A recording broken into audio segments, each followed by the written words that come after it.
Când au venit valuri de refugiați ucraineni în România, după începerea războiului, în februarie anul acesta, mulți români observau ce mașini extraordinare au mulți ucraineni.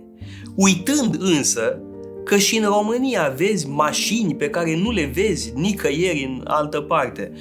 La București vezi mașini pe care nu le vezi la Roma, la Berlin, la Londra sau la Paris. Tot felul de mașini extraordinare, Lamborghini, Ferrari, BMW-uri, Jaguar-uri, Rolls-Royce-uri. Fenomenul ăsta există și în Ucraina și iată o asemănare, ceea ce numim mașinile bengoase. Deci o asemănare deja între Ucraina și România.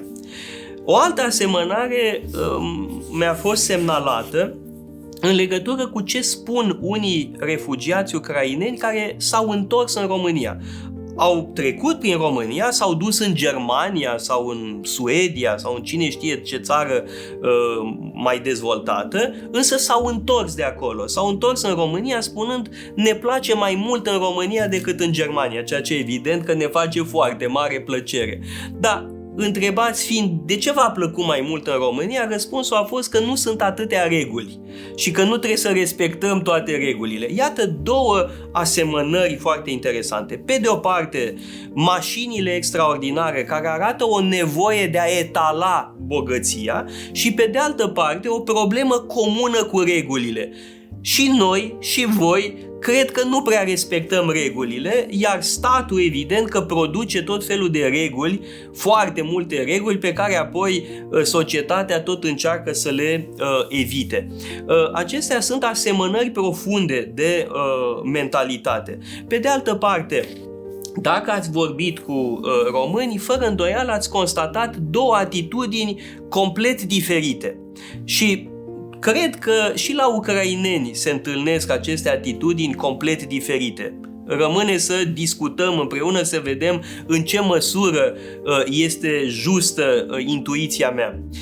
Pe de o parte există autoflagelarea românească.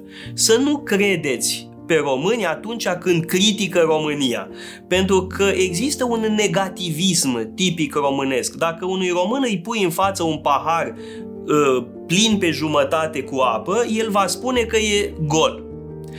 Și la fel, românii spun mereu despre societatea românească că este înapoiată, că totul merge prost, că ca la noi la nimenea și așa mai departe. Să nu credeți toate aceste exagerări critice. Pe de altă parte, există și cealaltă extremă, cocoșismul. Românul care face pe cocoșul și care spune că noi, românii, i-am bătut întotdeauna pe turci, suntem cei mai grozavi din lume, noi le-am inventat pe toate, este leagănul civilizației în România și așa mai departe. Sunt două atitudini diametral opuse, însă în fond sunt cele două fațete ale aceleiași monede. Și să știți că aș fi tare mirat să nu regăsim aceste particularități și în mentalitatea ucraineană. V-am enumerat câteva asemănări, legătura cu regulile, cu autoritatea, faptul că autoritatea la noi și în Ucraina suscită atitudini foarte ambivalente. Pe de o parte zi ca șeful, dar pe de altă parte îl vorbești de rău pe la spate. Deci o problemă cu autoritatea, o problemă cu regulile, de asemenea cu timpul.